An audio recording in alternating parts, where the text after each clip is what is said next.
This is Naija Unfiltered on SYMFONI TV.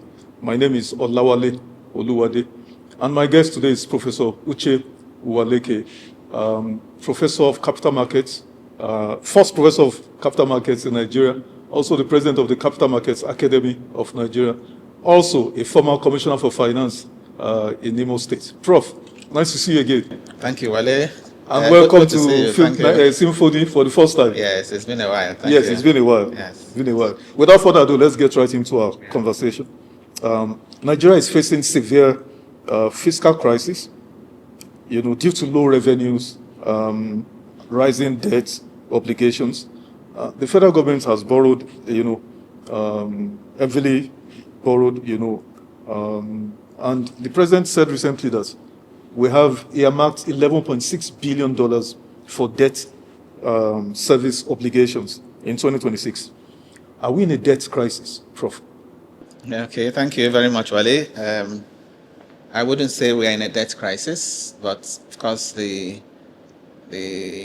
challenge is very visible, the fiscal challenge. And one way you can also tell that is to even look at the 2026 budget. The 2026 budget has a size of 68.3 trillion naira, and the government is only expecting to get about 37 trillion. So you have a deficit of over 31 trillion. And then out of that deficit, the government plans to borrow over 29 trillion to finance the deficit. And within that budget, again, you realize that the government has budgeted as much as 15.8 trillion, over $11 billion, just to service the debt. So that gives you an idea of the quantum of the challenge that I talked about, earlier. You can imagine the opportunity cost of 15.8 trillion. In opportunity costs, by that I mean what we could have done with 15.8 trillion. Look at the deficits we have in health, in education, in infrastructure generally. And it's just money we are using just to service debt. And in many instances, it's not even you're not even paying down the principal. Yes. It's just servicing the debt. Of course, you know that it's not all debts that where you have both the principal and the interest, amortized in such a way that when you're servicing, the principal is there. Eurobonds, for example, you end up just servicing the interest. When it's time to pay Eurobonds, you do bullet repayment. So I'm worried that we are spending that much, in debt, in debt service. And you mentioned it's largely also because of the fact that the revenue base. I wouldn't say the revenue base now. The domestic mobilization effort, domestic mobilization effort is still not where it's supposed to be, and that's also partly why the government put in place the tax reforms to see to what extent that tax revenue can even improve, because currently tax to GDP is very low.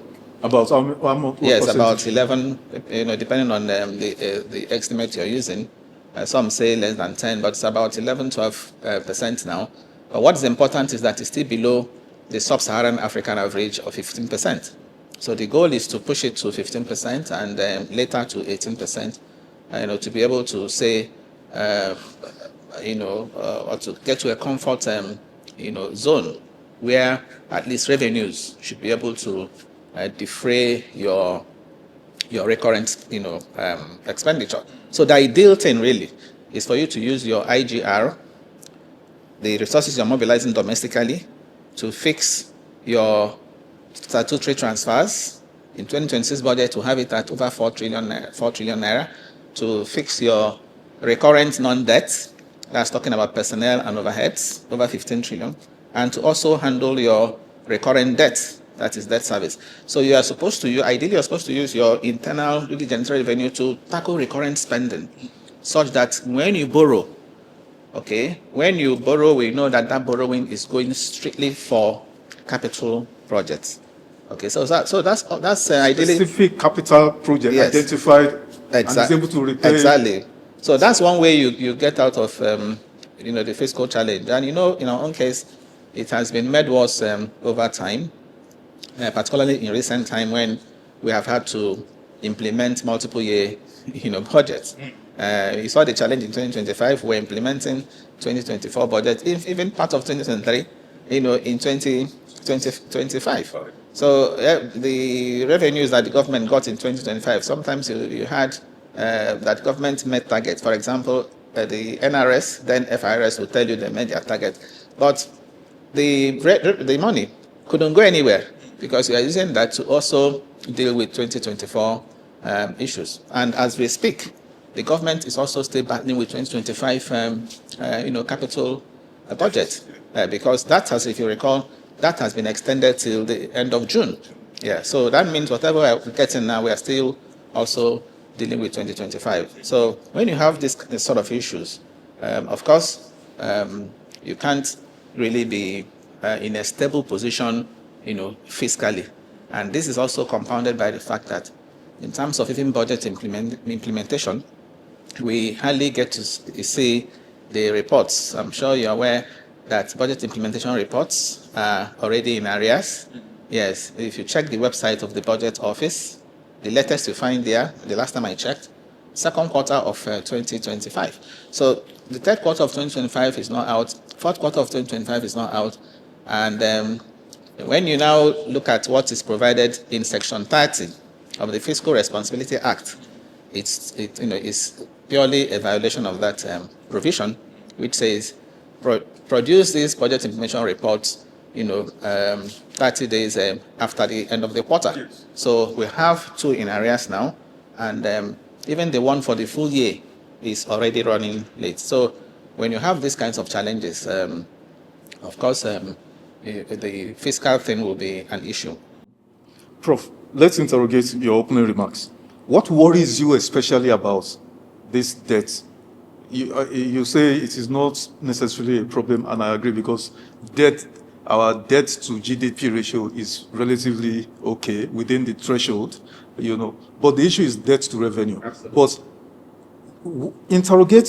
tell our viewers the sources of these foreign loans. Are they Eurobonds? Are they from multilateral agencies? Are they from commercial agencies? Yeah.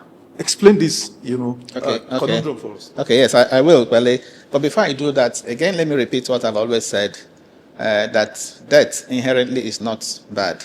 Whether at the individual level, at the level of the firm, level of the government, the debt is described as leverage. Yes. Leverage or gearing. The role of a gear in a car. Of course. Yes. Gives it impetus to move forward. Exactly. It gives you that force, the momentum. The same thing with, a lever. So that's why debt is described as that. Now, take a typical example. You're a salary earner, and your income, for example, is not such that will enable you get maybe a house of your own or a car or something. Okay? So except you take advantage of mortgage, you may not be able to have your own house. So that is the role of debt. So the important thing is when you get that loan, okay, you're able to utilize it. Okay, so that's why I said debt inherently is not bad. Yes, particularly for a country like Nigeria, a developing economy like Nigeria. While I've read a number of books, development, books about emerging economies, how they developed. And I can't point to a single one of them that developed without debt. Take the case of Korea, for example. The Korean Miracle is a very, one of my favorite books.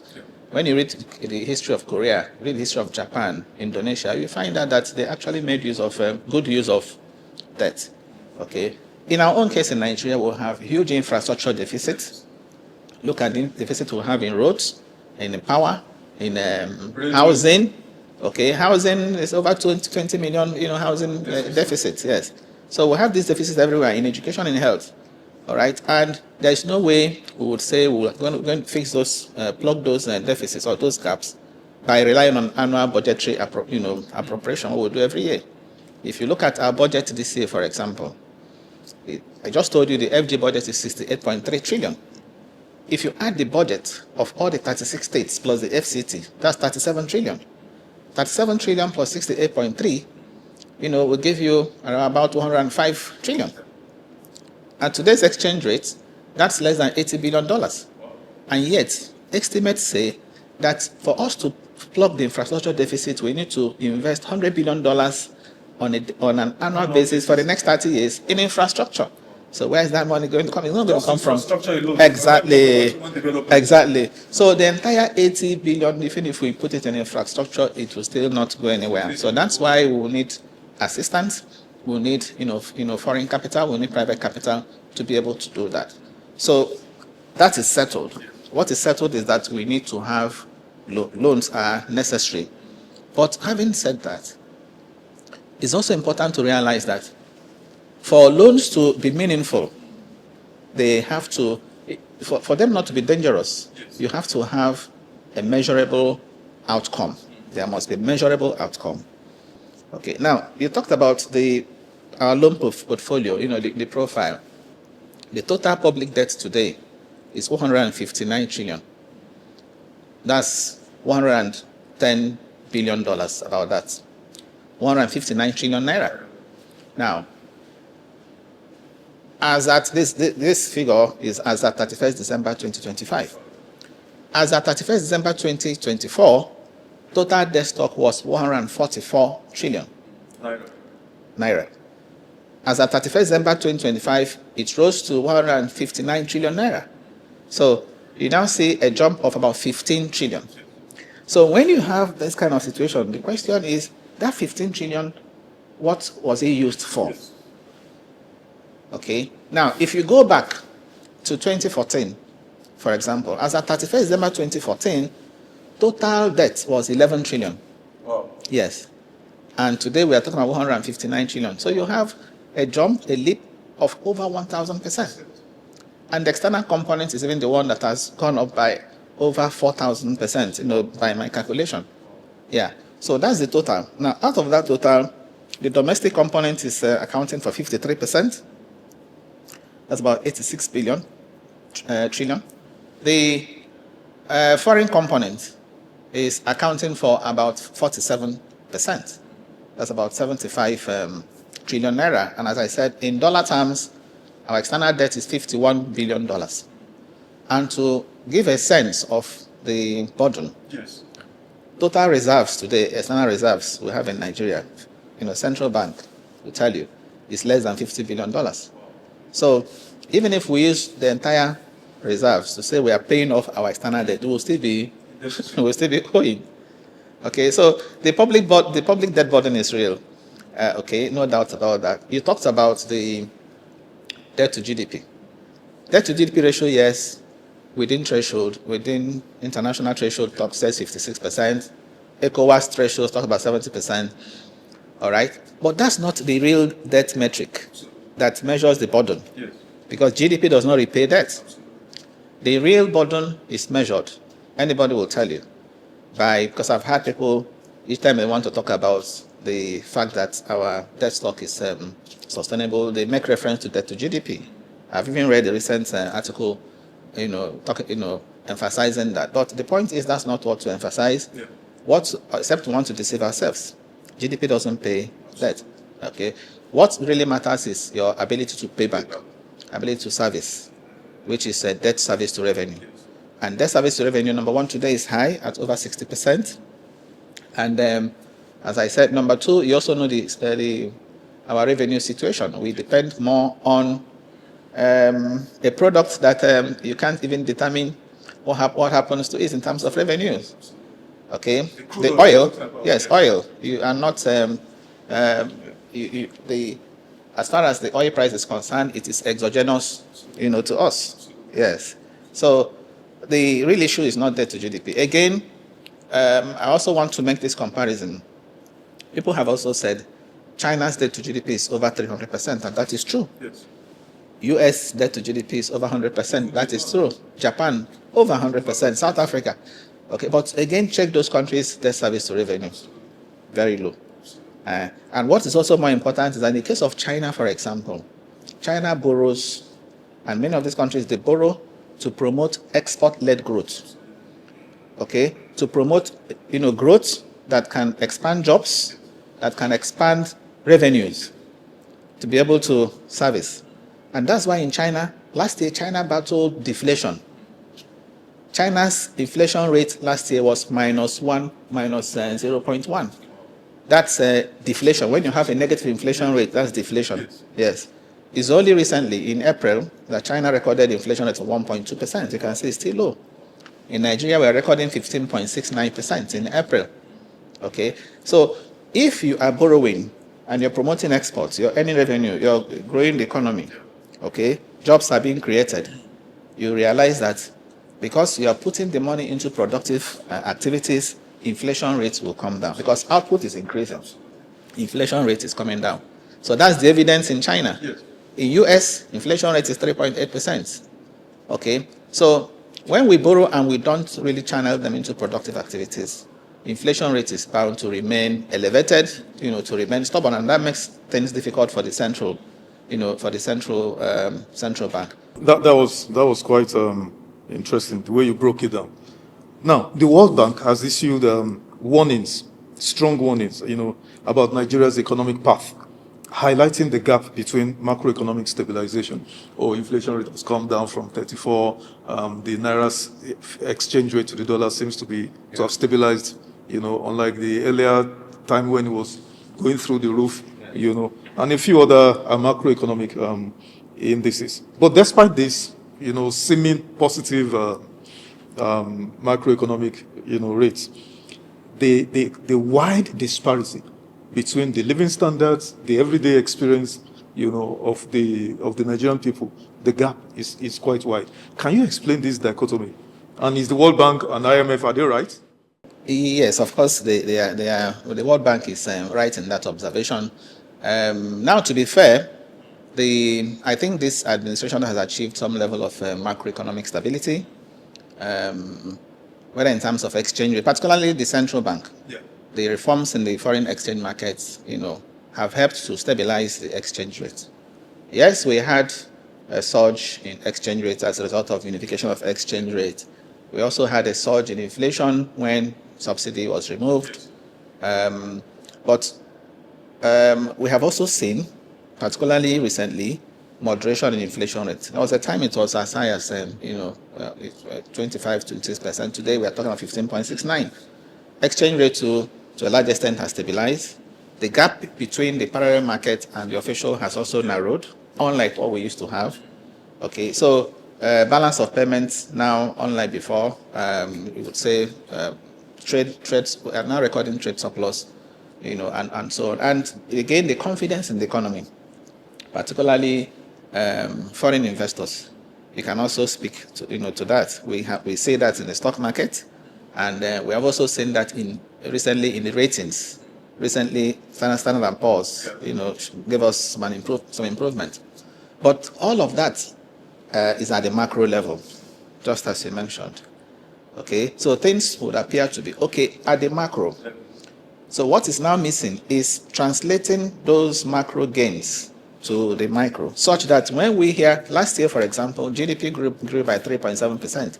So when you hear that GDP is growing, it's been projected to grow at 4.4 by the IMF this year. So when you hear that GDP is growing, people should be able to relate to the growth in GDP. The common man should be able to feel the impact. All right? So, and that can only happen if there's a conscious, a deliberate intention to invest in social services, okay, to ensure that that money, trickles down. Yes. Today, oil price is at over $100 per barrel. The 2026 budget was based on $64 per barrel. So, however you look at it, we are earning more revenues. Yes, we might talk about output may not be meeting, but the price is compensating. So, more oil revenue is coming in. So the question is, what are we doing with the revenues that are coming in? So I think this is a time to use whatever excess we are getting now to see how we can subsidize agriculture. Subsidy is not bad. Subsidy on consumption is what is bad. Or subsidy on production is not bad. even in the US, other parts of the world, you see them subsidizing agriculture. Yeah, so today, nothing stops the government from intentionally subsidizing agriculture, ensuring that farmers get seedlings, fertilizer is, subsidized. Okay, there should also be subsidy, where possible, on transport. Yeah. Okay, because these are the things that are actually making life difficult for for the citizens. That's scary. Prof, let's speak now as as a development economist, and you alluded to it in your last comment. The sectors that power the economy of any developed society. Yes. Agriculture, yes. Guaranteeing food security, and then industries, manufacturing specifically. Have you seen any efforts, any coherent strategy to develop this economy from the bottom up? Okay, well, in terms of coherence, I think I'm yet to see coherent strategy involving all the tiers of government, because that is how, when you say coherent, yes, it's not the what the FG alone can deal with. Don't forget to start with land is even within the purview of the states. So there should be synergy, coherent, a national strategy to power agriculture. That is, even if it's on paper, okay, I don't think it has left that paper. Yes, because I don't find the states talk about it, or the FG talk about anything that they're doing in conjunction with the states. I hear of activating some land for purpose of agriculture. Okay, but to what extent have that been implemented? One can't really say. So there is need for both the FG and the states, to work together, including the local governments, particularly now that they are supposed to have financial autonomy. Yes, with respect to agriculture, and you can't also delink that from access to credit. Farmers should be able to have access to credit. Now, part of that coherent strategy, I will also want to see is also in the area of even capacity building, extension services, dealing with post-harvest losses. Yes, and intentionally mechanizing agriculture. I talked about tractors that they got in, and moving away from subsistence. Exactly. So there should be a strategy, around all of this agri challenges that we have. And when I talk about capacity, I'm also referring to even our colleges of agriculture and universities of agriculture. So what effort is the government making to ensure that those who are there remain, and when they finish, they are immediately empowered to go into agriculture. Such it's not as if when they finish, they start looking for jobs in the bank, in the banks and oil companies and all of that. Companies, yes. So it should be intentional. Yes, and I've also said, in fact, when this program started, I said yes, it's a good one, but I would prefer a modification. The students' loan thing. Yes. Yeah, students' loan thing. Is there a way to ensure that if we know the sectors we want to prioritize, we want to promote, okay, particularly this agri we're talking about, is there a way to ensure that anybody who gains admission to study agriculture, okay, when he applies, is given priority?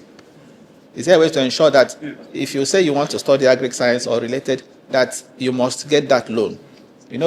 For now, I don't think there is any such arrangement. Even if you are studying Islamic studies or Christian religious studies or Yoruba language, without undermining the importance of those, yes, you're free. So, because of the paucity of the funds, because it can't go around. So why don't we now prioritize what we are?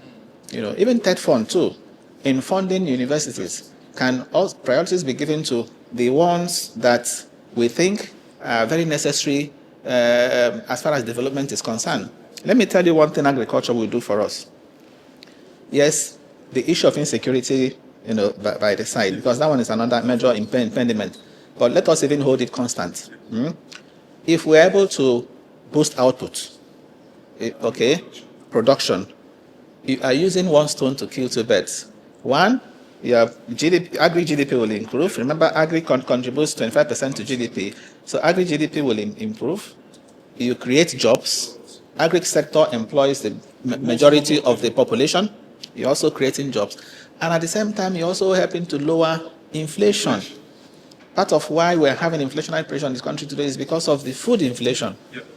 And Food inflation. We're spending money on food. That's the reason why you even have, last year we imported food, so inflation came down. Okay, so by the time you boost output, in fact, you boost output to the point where you can export. You also earn forex. You create jobs. All right. You reduce inflation. You stabilize your exchange rate. You see, multiplier effect is so the government should recognize that. For me, agriculture remains the key. Remains the key. And I've said it. I don't know how many, the youths these days now, how many of them even apply to study, agriculture. Agriculture, because some of them will say when they finish, what are they going to do? So, but imagine if the government comes to them and says, anybody who gains admission to study agric in any Nigerian university will be on scholarship. We can finance it. Government has the funds to do that. Give them scholarship. A lot of people will troop in. And before, if it's a 4-year program, before the person is finishing, you're already making arrangements for how you can start them off with, startup capital. So that's the kind of thing I'm talking about. So it has to be, a plan. There has to be a plan for it, and that plan has to be implemented.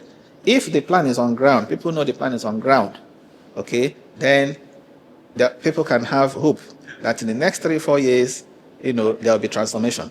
Yes. Absolutely. Prof, before I forget, talking about budgets and fiscal, our fiscal, I don't want to use the word crisis, but let's just say crisis or challenges. There was this House of Rep member, Alex Mascot, revealed that 1.5 trillion approved capital funds was released from the budget, I think 2025 or 2024, if I'm not mistaken. But that there was no commensurate, results in the capital project. And you alluded to it with the Ministry of Health. They had a capital budget of 250 billion, but only got 35 or 36 million now. Prof, where did that money go to? Where did the money disappear to? Okay, while you're an economist, you see, when you say budget, a budget is simply a projection. Yes, projected revenue and projected expenditure. Now you project that you're going to spend so amount, and that you're also going to get this. Now, anytime you have a shortfall in what you project to get, it affects your spending plan. So usually what happens is when you have that shortfall, you tend to, there are expenditures that you must deal with. Okay? Correct. Yeah, that's recurrent now. Yes, you must service your debt. That one is obligatory. Yes, and you must pay salaries. So these two. So you prioritize them. Okay, in order not to cause social upheaval. So you must service your debt. The implication of not even servicing your debt, you lose confidence, you lose trust. Tomorrow you can't borrow, and then you must pay your salaries. So once these ones are taken care of, and you have very little for capital, you don't, of course, you don't spend. No. But again, having said that, it's also, a fact that there are also leakages here and there, wastages here and there, that if plugged, okay, the government should be able to have, some money for the capital. Yes, part of why most of the time we say there's shortfall is also because of these, leakages. Yes, and wastages. Now, there was something I also mentioned, elsewhere. Maybe I should also say it here. In terms of even the cost of collection of revenues. So, yes, there's a principle of economy that says that the cost of collecting revenue should not be very high relative to revenue collected. So if you have a situation where government agencies saddled with the responsibility of collecting revenues are taking so much, they're keeping back so much of of what they are collecting. Yes. That's also a form of leakage. As management fees and all of that. Yes. So if let's take, for example, the Nigerian Revenue Service that used to be the FIRS. They take 4% of 4% of whatever they collect. Yes. Nigerian Customs 7%. 7%. Yes. Wow. NUPRC 4%. So, and when you now check global average, okay, global average is between 0.5 and 1%. Wow. Yes. In the UK, it's less than 1%. In Brazil and all these other countries, only 1%. Wow. In fact, the highest we have seen is in Africa, in Kenya, where the cost of collection ratio is 2%. Yes, that's the highest. So, but in And Nigerian Customs takes 7%. Exactly. So these other people 4%. So you can see it is high. So I'm saying that if you What's your recommendation to solve this in 1 minute? My recommendation is to follow the global average. Yes, follow the global, because I know, remember, percentage is relative. Yes. Yes, if they collect more, of course, you also, retain more. Just follow the global average. 4%, 7% is a long high. In 2024 January, for example, these three agencies, NUPRC, Nigerian Revenue Service, then FIRS, and Nigerian Customs Service. Three of them, among the three, they collected 78 billion naira. 78 billion naira. In 1 month, in January Wow. 2024, you can check, 2024. In that same month, 2024, the entire money that the northeast region of Nigeria, in terms of allocation, all the 7 states that make up the northeast. 6. No, northeast is, northwest. Northwest is 7. Northwest is 7. I'm referring to northwest, 7. Northwest got 50-something billion. No, hold on there, Prof. Yes. Nigerian Revenue Service, Nigerian Customs, and NUPRC. In January 2024. January 2024, got Yes, 78 billion. 78 billion. Yes, as a cost of collection. Yes, cost of collection. That's what they retain. That's what they will spend for their overheads and whatever. Exactly. Now, the entire 7 states of northwest Nigeria, Yes. hundreds of millions of people, Yes. only Not less than 60 billion. only got 60 billion. Yes. Less A than gap of- what these three agencies Three got. agencies got. Yes. And that their own is even very high. I don't want to talk about Southeast. Southeast got much less. Northeast also got less. Okay. North Central got less. So that tells you that the cost of collection in Nigeria, is really high. And for me, it also represents one form of That's leakage. waste. Yes. Corruption, actually. Because money that, if you had given these people the money, okay, is possible that, part of the money would have also been used for education, of agriculture, of whatever. Yes. You recommended that we should adopt global Yes. practice, We want 1%, 2%.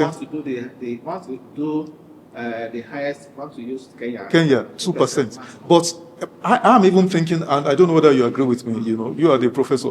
Why not let these agencies give an annual budget, go to the National Assembly, defend the budget, and it is approved? Is that not the best practice? That's the best practice. That is that's ideal. Ideal. In fact, I mentioned some countries. Yes.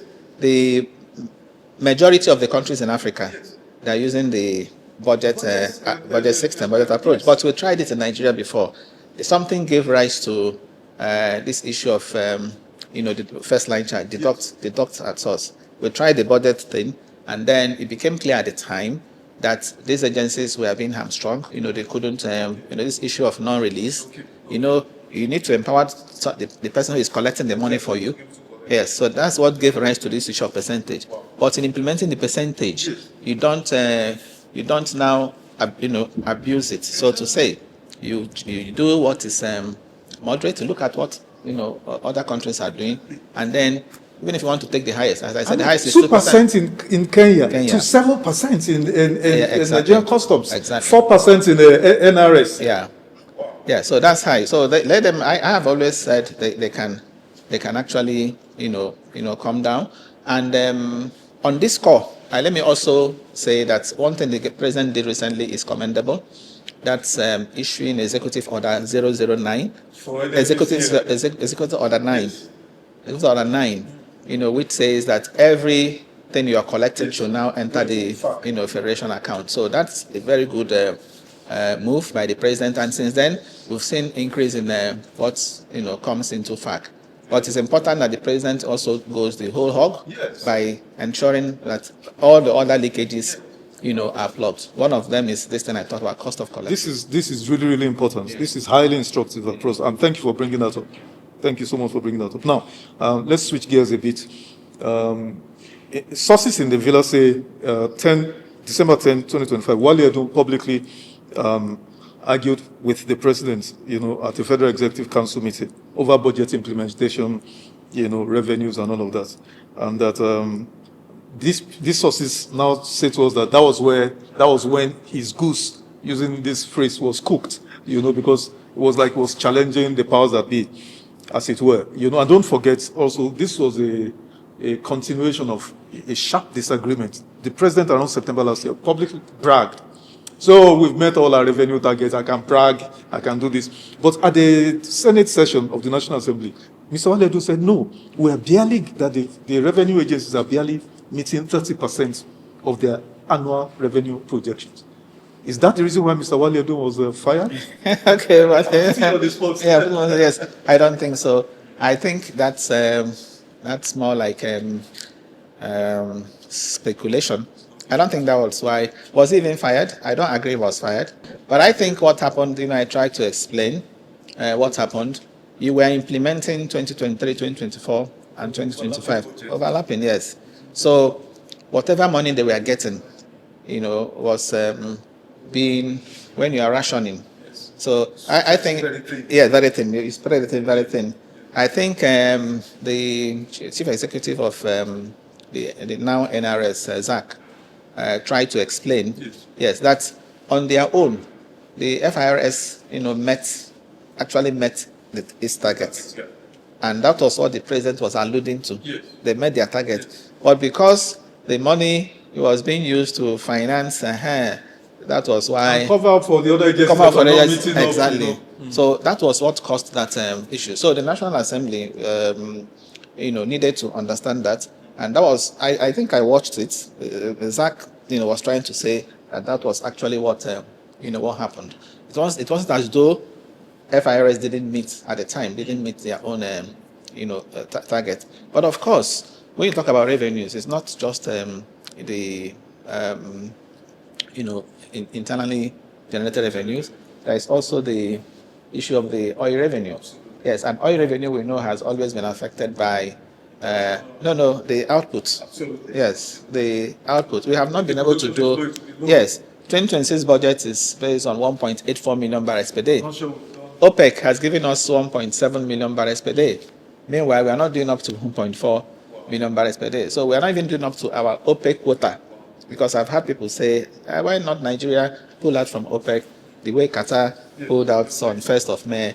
Qatar, for example, was doing 5 million barrels per day. OPEC gave them 3 million barrels per day, and they felt that they were being constrained, hamstrung. So why don't we pull out? So that's the case of Nigeria. Is we are not even meeting the quota OPEC has given you. Let me ask you this, even though I know from your explanations you must have, but let me ask you. Emir Sanusi recently said, posed a question in the minds of all Nigerians, that if the subsidy removal by this administration on day one, in fact, at the inauguration ground, according to the president, has yielded so much money, so much revenues, both for the federal government, state and local government. And the president is saying, no, we have money, coming in at plenty. Why are we still borrowing? Emir Sanusi asked that question. Can you do this in 1 or 2 minutes so that we can take more questions? Was it where he put it? Yes. He said, why are we borrowing more money? Why are we still borrowing? Okay, well, I'm a little surprised that, he put it that way. And that's because, for me, that subsidy removal, okay, wasn't as though Nigeria had money, we were somewhere. It wasn't as if we were giving money to oil, marketers, and then when we stopped it, then we stopped giving them the money. So what happened was that every year, remember, we are budgeting for about 4 trillion naira.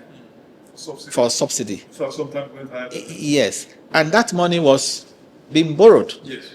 We are borrowing money to pay subsidy.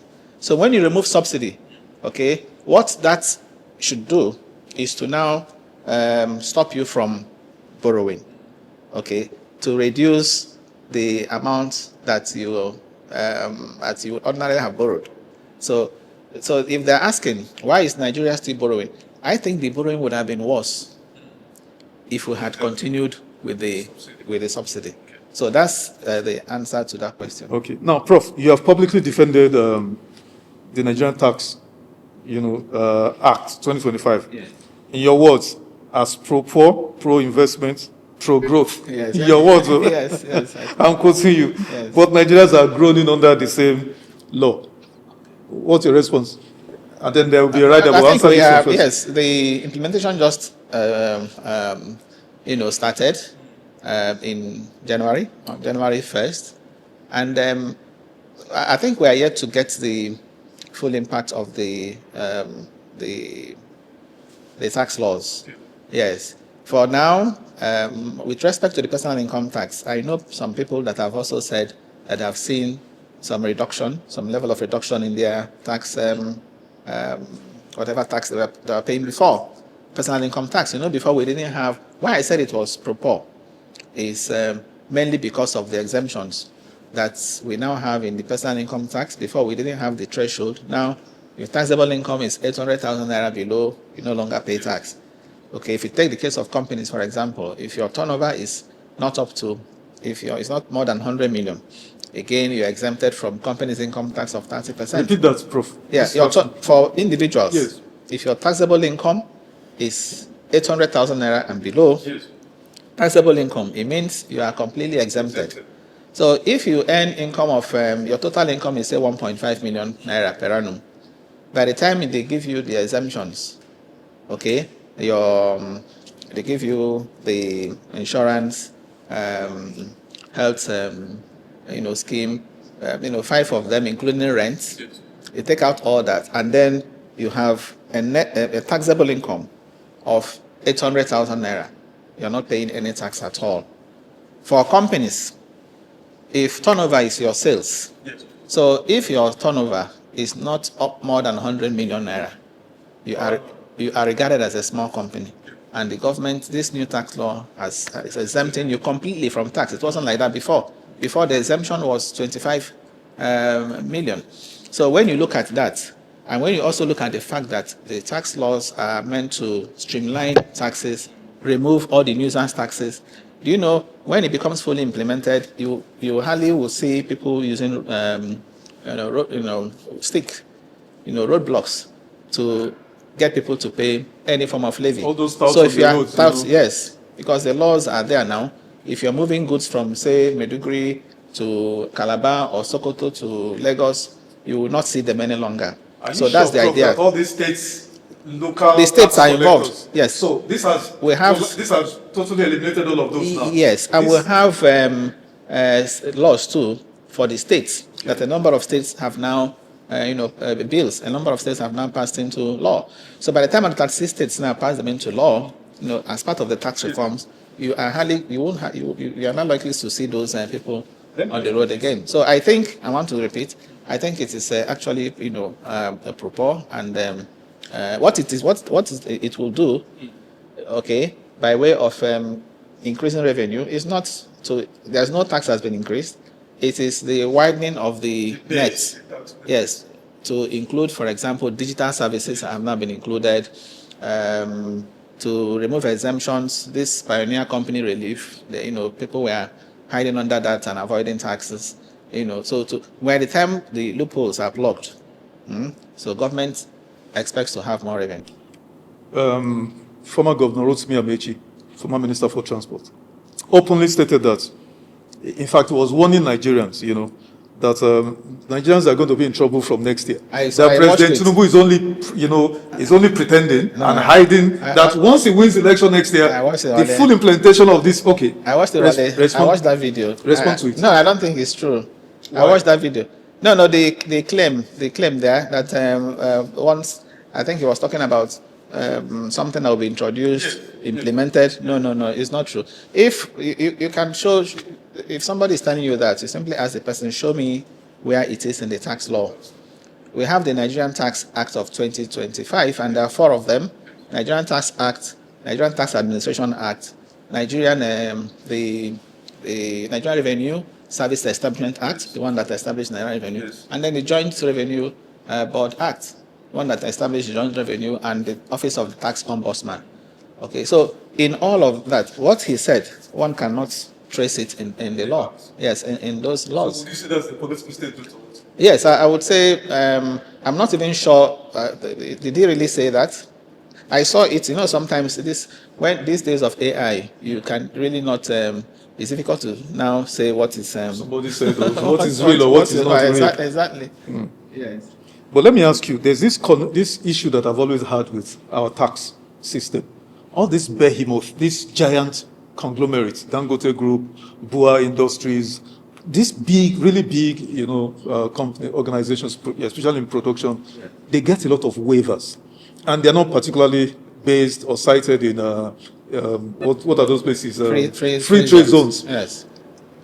These waivers and exempts, and all of those, are those not the areas the tax, agencies should actually be searching their, beaming their searchlights on? Yes. I mentioned it to you earlier, that part of what the tax laws, part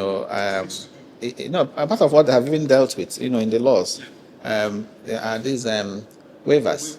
Yes. So the waivers they have, the Dangote, for example, they are enjoying them because of the location of their free trade zone.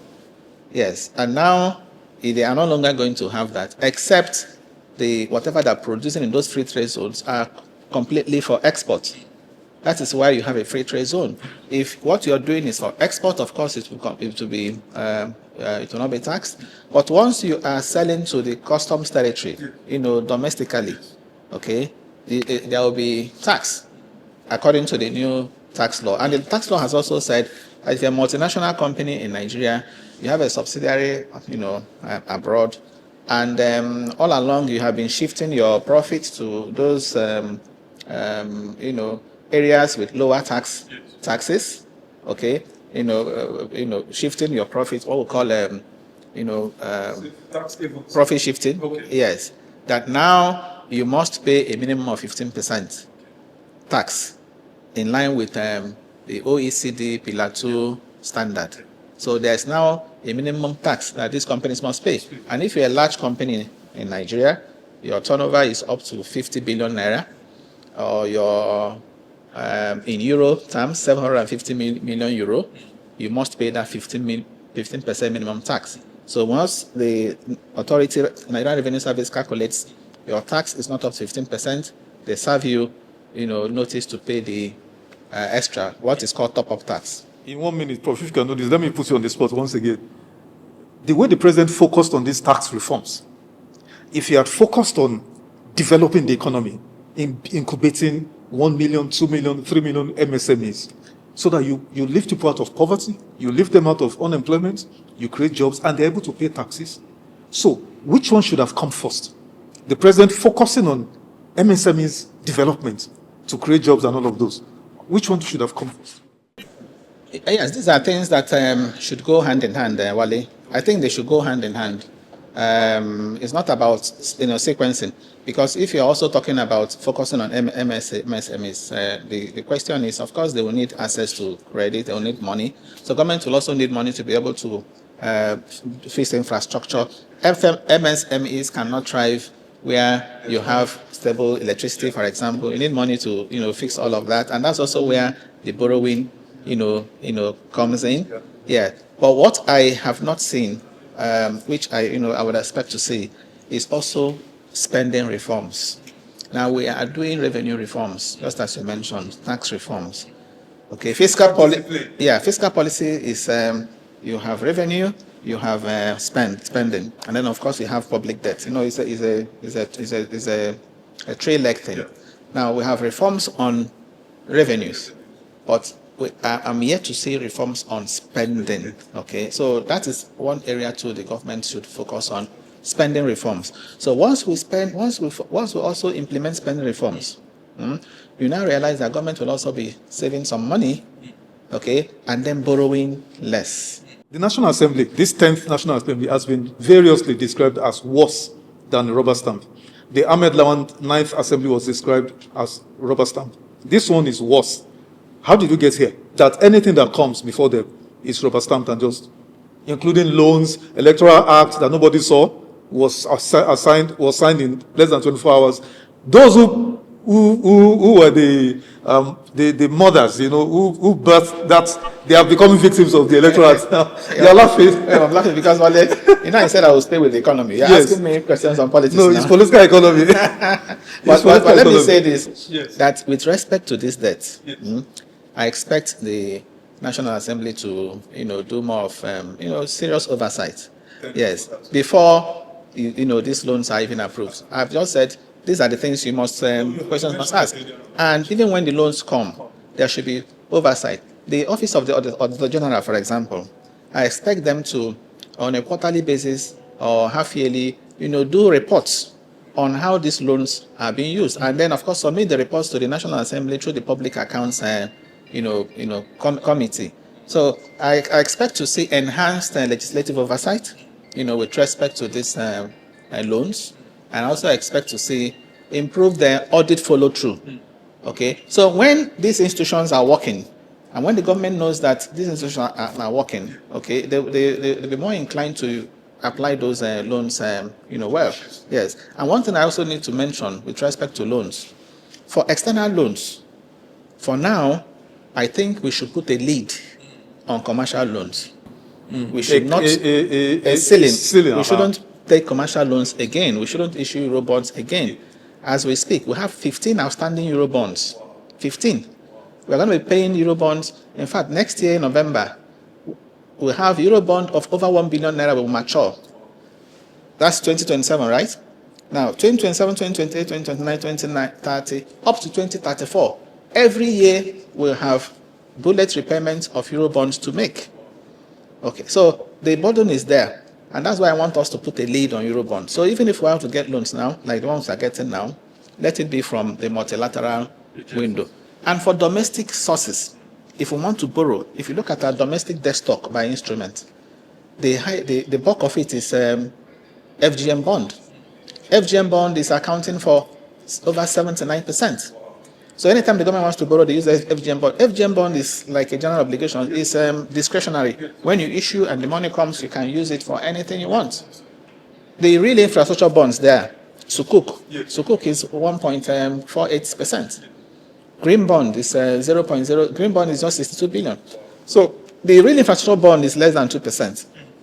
We have not been borrowing right.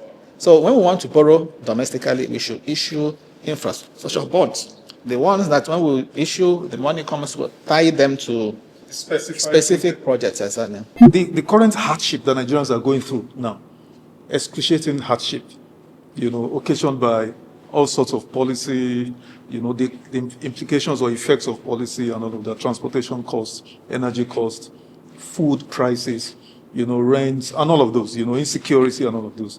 Would it be due to a deliberate, because some have said it's the state weaponizing poverty so that people are, or is it just a lack of, due to incompetence? What do you think, Prof? Well, I wouldn't say it's a deliberate, of course, no government will want to do that intentionally, weaponize that.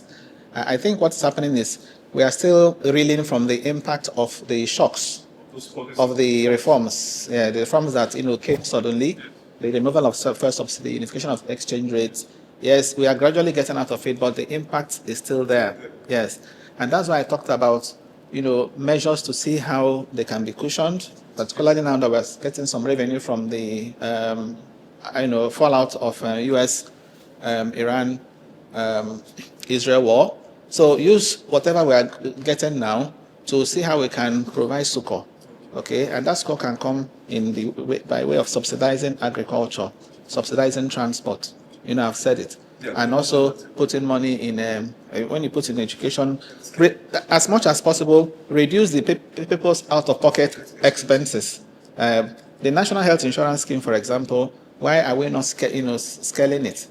Today, people get afraid of falling sick because if you go to hospital, you can't afford to pay. Prof, the poverty index, the poverty numbers are scary. Over 63% or so, according to World Bank, and those who should know. If we don't confront poverty holistically, can we exit insecurity? Do you think so? No, I don't think so. I think poverty is also at the root of insecurity. Yes, insecurity. Yes, apart from the ones that are, that have religious motive, like the Boko Haram, we have other sorts of banditry, for example, kidnapping, for example.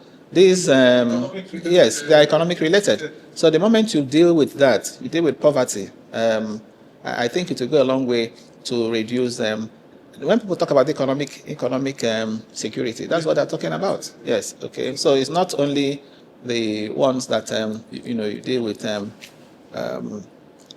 opposition. I know you are not a political economy once again. Opposition political parties, are they doing enough to keep the government on their toes? Because when we watch the UK parliamentary system, every Tuesday, opposition leader and his own team, they square off against the ruling party. Yeah. Toe to toe, eyeball to eyeball, on policy, on programs. Are the opposition in Nigeria doing that, or they are just, chasing shadows? What do you think? Citing cases of matured democracies. Yes, yes. Yes. First, the question to even ask is the opposition you're talking about. Are they united? Do we have? Yes, are united? Do we have an opposition per se? Which party now would you say is the opposition party? So when they're fragmented and weak. Wow. So they're not even in the position to raise it is you, the media, yes. The CSOs, that the public, we are now relying on, yes, to bring up, these things. This President Tinubu federal government, have they given you any cause for serious concern in terms of what red lines have they crossed? What red lines? Is it in democratic ethos or the rule of law or what? Or maybe clamping down on opposition figures or media? What red lines have they crossed that has given you serious concern? Okay. Well, for me, Wale, you've known me. I usually look at things from the cup is half full. Yes, I'm usually positive. So I think we are still getting there. We'll get there. I don't want to lose hope. I still have hope that things will get better in the days ahead. But what do you think they can do better? That's one. Yes, what I think they can do better is still in the area of this economy, and I've just told you to see how make serious efforts, sit down with the governors to ensure that the gains we are having at the macro level now, that the people can feel it. Yes, right now the people are not feeling the gain. So how can the people? That should worry all the chief executives. When I say chief executive, I mean all the presidents and the governors. How can the people feel the impact of government policies? Yes. So it doesn't just exist at the level of numbers at the macro level. Yeah. If there's one major takeaway from this course, it is the leakages, the wastages, particularly what you spoke about when you talked about the revenue generating agencies. Yes. Those are outrageous. Oh yes. Monies they are retaining. That is scandalous. Yeah. So I think I'm not saying remove that completely, but at least let it be in line with best practice. Yeah. Yeah. Brilliant. Prof, always a pleasure having you. Thank you. My pleasure. It's been an interesting session.